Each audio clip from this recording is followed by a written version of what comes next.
네, 반갑습니다. 먼저 제가 말씀 증언하기 전에 감사 인사를 좀 먼저 드리고 싶습니다. 제가 지난 6년 동안 사역하면서 여러분들의 기도와 또 사랑의 응원과 지원을 받아서 저와 저희 가족들은 나름 헝거리 사역을 잘 감당할 수 있었습니다. 특별히 제가 먼저 이제 헝거리로 들어가고 또 저희 가족들이 이제 약간 시차가 있어서 우리 다솜이 다슬이 저희 아내 또 우리 장모님은 또 사정이 좀 달라서 몇 해 동안 혹은 몇 달 동안 우리 이 공동체 안에서 신앙생활 할 수 있도록 그렇게 도와주시고 해주셔서 너무나 감사드립니다. 우리 박성자 목사님께서는 이제 90이 넘으셨죠. 그래서 여러분 염려해 주신 덕분에 나름 건강 잘 유지하시면서 잠실 신현교회에서 신앙생활 하시고 있고요. 그 아들 정성태 집사가 잘 모시고 그렇게 잘 생활하고 계십니다. 여러분께 대신 안부 인사를 전해드립니다. 우리 둘째 다슬이가 성가대에서 봉사를 했던 걸로 제가 기억을 하는데 깜짝 놀랐습니다. 성가대의 그 소리가 이렇게 아름답고 네, 아주 뭐랄까요, 신앙의 고백과 또 울림이 굉장히 깊은 곳에서 우리 마음을 터치해주는, 접촉해주는 그런 아름다운 성가 감사를 드립니다. 그리고 잘 보살펴 주셔서 감사를 드리고요. 우리 이렇게 또 보니까 고민영 목사님, 은퇴하신 고민영 목사님, 제가 용진교회에서 이제 목회를 10년 동안 할 때 자주 오셔서 격려해 주셨던 목사님도 이렇게 뵐 수 있어서 감사드립니다. 6년 동안 사역을 하면서 가장 중요한 것은 말씀에 공급받는 것이었습니다.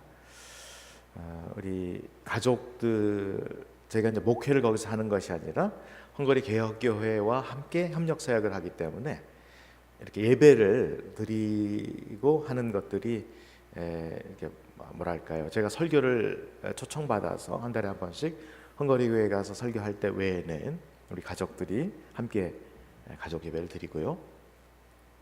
그리고 또 집중적으로 이제 여름을 중심으로 해서 집시 사역이라 할지 또 좀 이따 제가 말씀드리게 될 헝거리 사람들의 디아스포라, 국경 밖에서 흩어져 사는 디아스포라들을 위한 사역을 할 때 이 사역팀들과 항상 함께 나누는 말씀 나눔의 시간이 있습니다. 이것을 렉시오 디비나라고 하는데요. 그래서 성 베네딕트 스토원이 지난 수백 년 동안 그들이 노동과 기도 그리고 말씀 묵상, 이 세 가지를 붙들고 함께 살아온 하나의 중심입니다. 그래서 이 렉처 디비나라고 하는 것은 거룩한 독서죠. 거룩한 독서는 이렇게 성서 1과 같이 이렇게 매일 묵상집이 있습니다. 한 300년 이상 된 그 묵상집을 중심으로 해서 저희가 말씀을 함께 대원들과 함께 묵상을 나누고 혹은 저희 가족들과 함께 나누고 말씀을 오늘의 삶에 나의 어떤 울림이 오는가를 고백하고 나누는 시간입니다. 여기에는 설교자가 없습니다. 함께 찬양을 하고 그 말씀이 내게 어떻게 부딪혀 오는가 하는 것을 함께 나누는 시간입니다. 근데 이것이 사실은 사역을 이끌어주는 영감의 원천, 신앙의 원천이라고 고백하지 않을 수 없습니다. 이 거룩한 독서의 전통은 중세교회가 길을 잃고 헤맬 때 성서로 돌아가고 하나님이 주시는 말씀의 영감으로 돌아가는, 그래서 이 베네딕트 스토원에서 그들이 길을 새롭게 찾기 시작했던 그런 아름다운 전통인데요. 이것을 저희의 사역에 접목시켜서 항상 귀하게 사용하고 있습니다. 오늘 우리가 읽은 이 말씀은 이 작년 여름 사역할 때 함께 대원들과 읽었던 본문입니다. 먼저 오늘 본문의 말씀으로 한번 들어가 보도록 하겠습니다. 오늘의 복음서 말씀은 우리에게 굉장히 중요한 신앙의 주제로 이끌어주고 있습니다. 그것은 여러분 익숙한 단어일지도 모르겠습니다. 영생, 영원한 생명. 이것이 오늘 이 메시지의 핵심입니다. 주제입니다. 이 주제를 이끌고 있는 사람은 예수님과 율법교사 이 두 분이 이 대화를 통해서 영원한 생명을 어떻게 하면 우리가 얻을 수 있을 것인가, 여기에 대해서 말씀을 나누고 있는 내용입니다. 영생이라고 하면 좀 우리가 이단 논쟁 때문에 좀 이미지가 안 좋아요. 그러나 우리 신앙생활에 있어서, 우리 기독교 신앙에 있어서 영원한 생명이라고 하는 이 화두, 이 주제는 그냥 간과할 수 없는, 아니 가장 핵심적인 주제라고 할 수 있겠습니다. 우리가 신앙생활 하는 이유가 뭐예요? 하나의 윤리적인 모본을 따르기 위한 그런 어떤 도덕적인 그런 커뮤니티인가요? 공동체인가요? 그건 아니죠. 우리가 이 공동체 생활을 통해서, 신앙생활을 통해서 궁극적으로 추구하는 것은 영원한 생명, eternal life, 영생, 이것을 접촉하고 이것을 만나고 전국에는 이것을 누리며 살아가기 위해서 우리가 이 신앙생활을 하는 거 아니겠습니까? 그런데 이 영생이라는 것이 우리 기독교의 풍토에 있어서 좀 풍토에 잘못 오염이 돼서 마치 영생이라고 하는 것은 내세의 것, 이 땅에서 살아가는 우리의 생생한 신앙의 내용이 아니라 죽어서 다음에 우리가 누릴 어떤 내세의 것이라고 오해할 수 있습니다. 그러나 그것은 아닙니다. 오늘 대화의 내용으로 들어가 보면 아주 구체적으로 우리가 발견할 수 있습니다. 오늘 율법교사가 질문을 합니다. 의도적인 질문을 하고 있습니다. 그 질문의 내용은 내가 무엇을 해야, 무엇을 행동으로 옮겨야 영생을 얻을 수 있겠습니까? 아주 단도직입적으로 예수님께 영생에 대해서, 영원한 생명에 대해서 질문하고 있습니다. 그런데 이 질문의 내용을 보면 굉장히 사실은 성숙한 질문이에요. 내가 무엇을 그냥 믿어야, 내가 무엇을 이렇게 영원한 생명을 얻을 수 있겠습니까? 이렇게 물을 수도 있겠는데 그렇지 않고요. 무엇을 실천해야, 무엇을 행동으로 옮겨야 영원한 생명을 얻을 수 있겠습니까? 이렇게 묻고 있는 겁니다. 그러니까 예수님께서 율법에는 뭐라고 되어 있느냐라고 바로 반문하시죠. 그죠? 이 율법 교사는 성경을 꿰고 있는, 구약 성경을 꿰고 있는 사람이기 때문에 바로 대답합니다. 신명기 6장 5절의 말씀을 기억하면서 그는 지체 없이 내 마음을 다하여, 목숨을 다하여, 힘을 다하여, 뜻을 다하여 내 아버지 하나님을 사랑하라, 그리고 내 이웃을 내 몸과 같이 사랑하라 라고 쓰여 있습니다 라고 즉각적인 대답을 합니다. 그래서 예수님의 대답은 아주 간명합니다. 그렇게 행하라, 그러면 살리라. 그렇게 행하라, 그러면 살리라. 여기서 생략된 것은 영생을 살리라. 그렇게 행할 때 영원한 생명을 맛보고 살리라. 이렇게 되면 이제 다 얘기가 끝난 겁니다. 대화가 끝난 거예요. 근데 여기서 끝나지 않았습니다. 율법 교사는 또 다른 의도를 가지고 질문을 합니다. 그것은 뭔가 자신이 살아가고 있는 것을 돋보이게 인정받기 위해서 했던 어떤 의도가 있는 것이 분명한데요. 율법 교사의 질문은 이것으로 발전하죠. 그렇다면 누가 나의 이웃입니까? 누가 나의 이웃입니까? 이게 이제 율법 교사의 질문입니다. 자, 사랑을 실천해야 되는데 내 이웃이 누굽니까? 하는 것이 율법 교사의 질문이에요. 유대인들의 소위 인간관계 혹은 사회적인 안전망 혹은 신앙적인 관계, 이것은 굉장히 명확합니다. 그 사람들은 유대인이라고 하는 카테고리를 넘어서지 않습니다. 자신들의 이 규정하는 민족, 이것이 그들의 가족이고 형제고 그들의 어떤 관계 맺어야 할 대상이에요. 그 외에는 사람으로 취급하지 않았습니다. 혹은 어떤 이웃으로 취급하지 않았습니다. 그 중심에는 나라고 하는 중심이 있고, 나를 중심으로 해서 유대인이라고 하는 분명한 그런 한계가 선이 그어져 있습니다. 아마도 분명히 이 사람은 율법 교사이기 때문에 그가 생각하는 그의 이웃, 그의 유대인, 그의 형제, 자매, 가족 그리고 같은 민족을 무척이나 사랑하고 챙겼을 겁니다. 아마도 그것을 인정받기 위해서 혹은 인정받고 싶어서 이렇게 질문했을지도 몰라요. 근데 예수님께서는 그의 의도를 간파하시고 대답을 하시는데 그 대답이 저 유명한 선한 사마리아 사람의 비유인 것이죠. 이것은 어떤 팩트가 아니에요. 예수님께서 영원한 생명을 얻기 위해서는 어떤 행동을 해야 하는가 하는 것을 하나의 모델로 이야기를 만들어서 들려주신 거죠. 비유죠. 이 내용 너무나 잘 알고 계셔요. 제가 반복하지 않겠습니다. 예루살렘에서 여리고로 가다가 한 사람이 강도를 만났는데 거의 맞아 죽게 됐고 다 뺏겼다. 그리고 방치되었다 하는 것이 오늘 본문에 예수님이 우리에게 안내해 주시는 말씀이에요. 근데 거기에 제사장도 그냥 지나가고 레위인도 전부 다 유대 민족의 어떤 종교에 있어서 핵심 그룹에 속해 있는 사람들 다 그냥 지나가 버렸어요.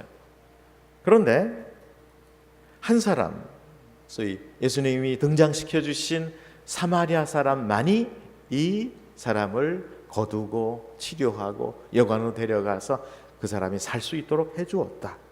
이것이 오늘 본문의 줄거리입니다. 예수님께서 우리에게 소개해 주는 영원한 생명이라고 하는 주제를 우리가 다가설 수 있도록 안내해 주신 말씀이에요. 그러면서 하신 질문에 이 문장이 이런 질문의 내용이 이거죠. 내 생각에는 이 세 사람 중에 누가 강도 만난 사람의 이웃이냐? 자, 두 개의 질문이 있습니다. 이 율법교사는 질문을 이렇게 하죠. 누가 나의 이웃입니까? 누가 나의 이웃입니까? 방점이 나에 있습니다. 그러나 예수님의 질문은 누가 강도 만난 사람의 이웃이냐? 방점이 강도 만난 너에게 있는 것이죠. 나의 방점이 너에게로 전환된 겁니다. 근데 그 너가 그냥 너가 아니라 거의 죽게 된 상처 입은 강도 만난 너.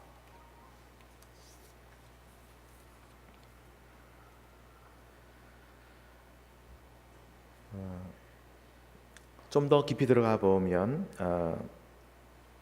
이 예수님께서 설정해 놓으신 이 사마리아 사람에 대해서 좀 더 깊이 들어갈 볼 필요가 있습니다. 이 사람은 이 사마리아 사람들은 역사적으로 이중의 차별과 또 불이익을 당하면서 살았던 사람들입니다. 그러니까 여러분 역사를 잘 배우셔서 아시겠습니다만 아시리아에 그렇게 멸망당하고 어쩔 수 없이 피지배 민족으로 나라를 잃고 살아가게 된 이 유대인 민족은요, 이 사마리아 지역 사람들은 어쩔 수 없는 이 아시리아의 소위 혼인 정책, 그들은 같은 유대인들과 결혼할 수 없도록 그렇게 일부러 이 아시리아의 지배 세력들은 그렇게 몰아갔고 어쩔 수 없이 다른 민족과 국제적인 결혼, 소위 피가 섞이는 그런 어떤 혼혈 정책의 피해자가 된 겁니다. 그러니까 나중에 세월이 지나면서 예수님 당시에 이 사람들은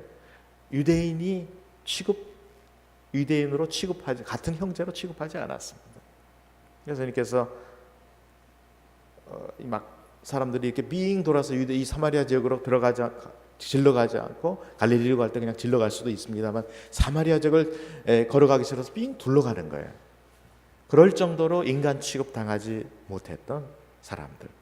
그래서 이중의 차별과 서러움을 가지고 살아갔던 사람들이 사마리아 사람들이었습니다. 그래서 이들은 동병상련, 상처받은 사람의 아픔을 알고 강도 만난 사람의 아픔을 알던 사람들이었어요.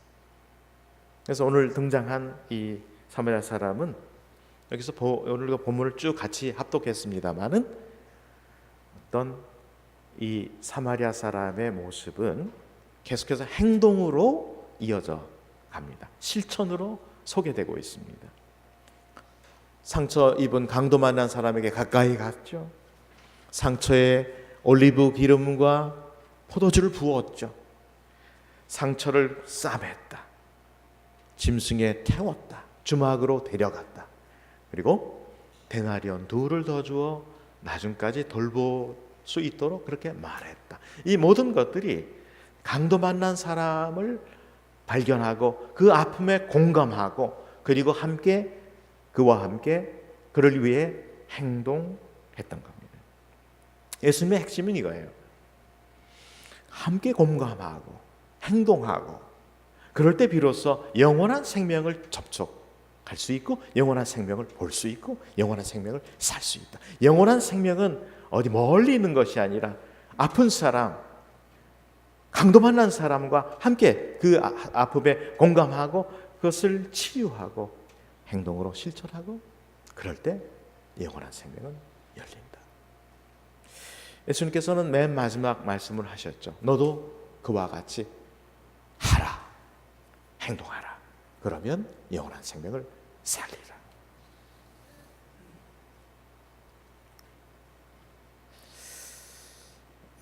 저는 부족한 사람이 선교 현장에서 나름 활동을 해가고 있습니다만은 한 사람의 선교사 혹은 한 가족이 선교 활동을 할 때 얼마나 큰 영향력을 미칠 수 있겠습니까? 한 작은 부분을 감당하고 있는 것이지요. 근데 저는 이제 저와 저희 가족들은 그 예수님이 걸어가신 그 길을 온전히 걸어갈 수는 없지만 뒤따라갈 수 없지만 그래도 주님이 걸어가신 그 한 발짝이라도 한 발짝씩이라도 조금이라도 이렇게 따라가 보려고 하는 과정이라고 고백하고 싶습니다. 어떻게 보면 선교는 친구가 되어주는 것이죠. 특히 강도 만난 사람들의 친구가 되어주고 그들이 뭘 필요로 하는지 그것을 살펴보고 할 수 있는 범위 내에서 함께 살아가는 것. 그러면서 주님이 주신 영원한 생명이 이것이구나 하는 것을 이제 접촉하고 느껴보는 것이죠. 저는 그렇게 선교라고 하는 거대한 주제를 소박하게나마 이제 표현하고 싶습니다. 제가 2013년도에 헝가리에 갔습니다. 18년 동안의 목회를 마무리하고 선교 현장에 갔을 때 모든 것이 낯설고 내가 무엇을 할 수 있을지 그랬습니다. 그러나 그때마다 하나님께서는 상처 만난 사람 혹은 강도 만난 사람을 보여주시고 그들과 함께 할 수 있는 길을 조금씩 열어주셨습니다. 제가 여러 사역을 다 소개해드릴 수는 없고요. 최근에 몇 년 동안 집중하고 제가 사역하고 있는 것은 짧게 말씀드리면 우리 선교센터를 중심으로 해서 젊은이들을 향한 사역이 있고요. 그리고 학교에서 이제 가르치는 대학에서의 사역, 캠퍼스에서 교수 사역이 있고 집시들을 함께 돕는 사역이 있고 최근에 제가 집중하고 있는 사역은 아까 서두에서 말씀 잠깐 드렸습니다마는 헝가리 디아스포라, 헝가리 국경 밖에 떠밀려 나가서 사는 디아스포라들을 위한 사역에 좀 초점을 맞추고 있습니다. 여러분, 헝가리가요 굉장한 나라예요. 사실은 헝가리 하면 이름이 헝가리를 해서 헝그리 이렇게 해서 배고픈 사람들 이렇게 자꾸만 얘기하는데 그렇게 사실은 우리가 가볍게 볼 사람들은 아니에요. 1000년 전쯤 중원 우리 아시아에서 유목민으로 살다가 유럽에 정착한 사람들이고요. 적어도 제가 다 긴 역사는 말씀드릴 수 없습니다만은 수많은 외침과 외세의 그런 괴롭힘 속에서도 자신들의 신앙의 정체성과 그리고 민족성을 지금까지도 잘 꿋꿋하게 유지하고 있는 사람들이고요. 1800년대, 1900년대 초까지만 하더라도 1차 세계대전 때까지만 하더라도 소위 오스트리아와 헝가리는 오스트라 헝가리 이중 제국이라고 하는 거대한 유럽에서의 한 거대한 제국이었습니다. 그 축을 맡고 있었던 나라였습니다. 그러나 1차 세계대전이 끝나면서 엄청난 이 소위 이 이중 제국을 쪼개는 소위 드라한형 조약이 체결되고요. 그 평화 조약은 결국 이 제국을 해체시키는 그런 아주 헝가리 사람들로는 아주 굉장히 뭐랄까요, 견디기 힘든 트라우마가 생긴 사건이었습니다. 그래서 1차 세계대전이 끝났던 그 시점 1912년 그들은 가지고 있었던 영토의 3분의 2 그리고 국민의 50%가 국경선 바깥으로 잘려져 나가는 아픔을 겪었습니다. 그러니까 이들은 분단 국가예요. 어떻게 보면 우리나라만 분단 국가라고 생각하는데 이 사람들은 주변 국가로 다 영토가 잘려져 나갔어요. 그리고 그 잘려져 나간 곳에는 아직도 헝가리 사람들이 살고 있어요. 디아스포라, 소위 소수민으로 다른 국적으로 살고 있는데 특별히 2014년에 우크라이나에 살고 있는 헝가리 사람들이 극심한 고통을 받게 됩니다. 왜냐하면 우크라이나와 러시아가 국경 분쟁이 생기고 내전 상태가 우크라이나가 되면서 그렇지 않아도 소수민으로 살아가는 헝가리 사람들이 이중의 차별을 받게 됐습니다. 경제는 파탄이 나고 소수민으로 살아가는 그들은 의지할 데가 없게 된 거예요. 그래서 제가 2013년도 여름에 갔는데요. 딱 6년 전이죠. 비숍 거기에 그 감독 총회장이죠. 총회장 비숍 목사님이 서신을 보냈어요. 2013년도 겨울에. 그 내용은 뭐냐면 우크라이나의 현장을 한번 같이 우리 유럽에 있는 개혁교회 연맹에 속해 있는 목사님들과 함께 한번 잠시 답사 여행을 가지 않겠느냐는 제안을 받았습니다. 갔지요. 그래서 한 7명 정도의 목사님들과 함께 갔는데 비참하더라고요. 가스값은 1년 사이에 10배가 올랐고요. 공급을 차단하니까. 그러니까 사람들이 난로를 뗄 수가 없어요. 교회에서는 난로를 뗄 수가 없으니까 보일러가 있긴 한데 교회가 규정을 만들기를 영하 15도 이하로 내려갈 때만 난방기를 돌리자. 여러분 사람들 교회 나올까요? 안 나올까요? 그러면 나옵니다. 거기는 참 놀라운 게 개혁교회가 있어서 100여 개의 개혁교회를 중심으로 해서 딸딸 뭉쳐 있어요. 그래서 그 상황 속에서도 교회를 나오더라고요. 정부가 소방서를 지어주지 않아요. 지역에. 그러니까 교회가 부속 건물을 지어놓고 개혁교회 연맹에 속해 있는 여러 나라들의 도움을 받아서 중고 소방차 기기 소방 도구를 지원받아서 교회가 소방서를 운영해요. 소방대원이에요. 우리 장로님, 권사님, 집사님들이 대원이에요. 일하다가 불이 나면 와서 소방차를 몰고 불을 끄는 거예요. 병원에 가 보니까 의사가 이제 다 점점 사라져가고 약품도 떨어지고 신생아가 있는데 약품 주사약이 없다고 해요. 의료 공백 사태. 청년들은 전쟁이 나니까 징집을 피해서 다 이제 다른 나라로 남자들은 피난을 갑니다. 그러니까 그야말로 몇 년 사이에 황폐해진 거예요. 그래서 이 2013년부터 기도를 시작해서 제가 그래서 맨 마지막 소위 솔리데리티 트립이라고 해요. 그것을 소위 함께 공감하는 그런 여행을 맨 마지막 날 그 지역 방송국의 라디오 방송국에 와서 인터뷰를 각국 대표단들에게 하더라고요. 그래서 제가 이런 짧은 말을 남겼습니다. 우리나라도 120년 전 당신들보다 더 힘든 나라가 완전히 망가져가는 그런 상황 속에서 영원한 생명을 불꽃을 가지고 복음의 불꽃을 가지고 우리 조선에 왔던 우리 형제들이 있었다. 그 사랑에 힘입어서 그 주님의 사랑에 힘입어서 지난 100여 년 동안 우리는 이 고난을 극복해 낼 수 있었다. 이제는 우리가 이 사랑의 빚을 여러분에게 갚을 때가 된 것 같다. 뭐 이런 제가 대답을 했던 기억이 납니다. 그 이후에 하나님께서 여러 공동체를 통해서 의료 선교 사역의 길을 열어주셨습니다. 그래서 재작년부터 3년 전부터 준비를 해서 지난 2년 동안 의료 선교를 이 지역, 여기 우크라이나 지역을 세 개의 디스트릭트로, 세 개의 교구로 나누어서 이 개혁교회가 관리를 하고 있는데, 한 해에 한 교구를 저희가 갑니다. 그래서 한 일주일 동안 머물면서, 그래서 거기서 함께 준비를 하고, 그리고 오전 오후 뭐 길이 엉망입니다. 막 도로가 다 패여서 막 한 10km, 그죠? 시속 한 10km 정도밖에 못 달려요. 버스를 저희가 이제 가지고 가는데 그만큼 이제 열악하죠. 정부의 지원이 없다는 얘기죠.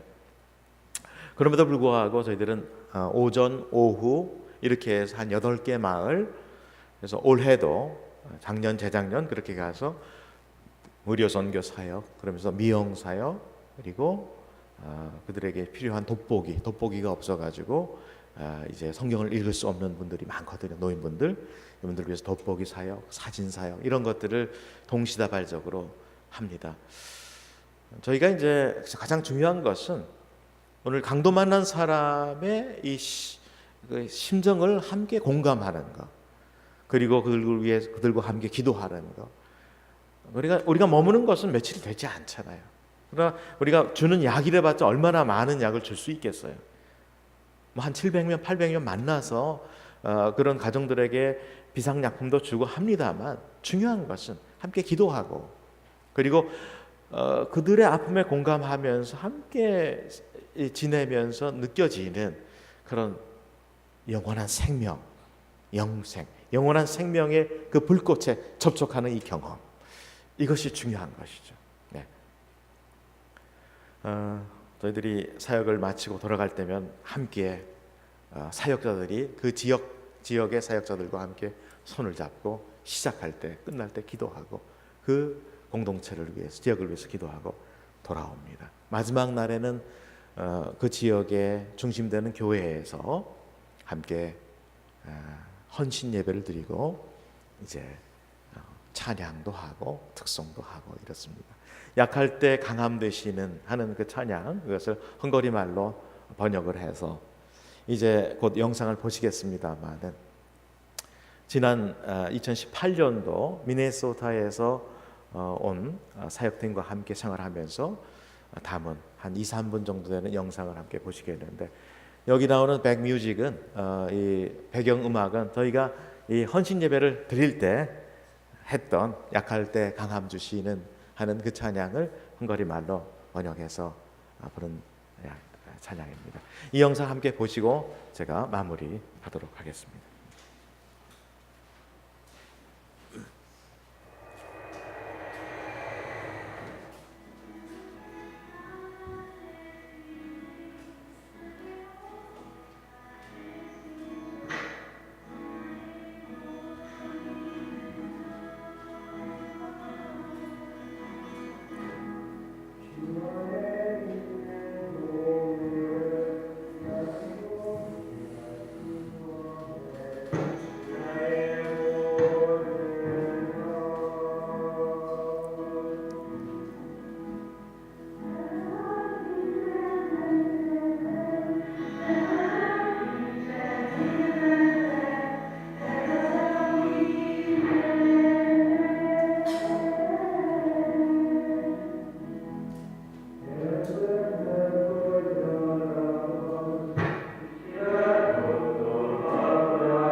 나는 과연 강도 만난 사람으로 사람의 이웃으로 살아가고 있는가? 나는 강도 만난 사람의 이웃인가? 이 질문이 평생 여러분의 질문으로 남을 수 있기를 바랍니다. 그리고 그 질문에 대답하며 살아갈 수 있기를 바랍니다. 여러분의 삶 속에 영원한 생명의 불꽃이, 영생의 불꽃이 그래서 언제나 활활 타오를 수 있기를 바랍니다. 다 함께 조용히 이 화두를 마음속에 다시 한번 조용히 묵상하면서 침묵으로 기도하겠습니다.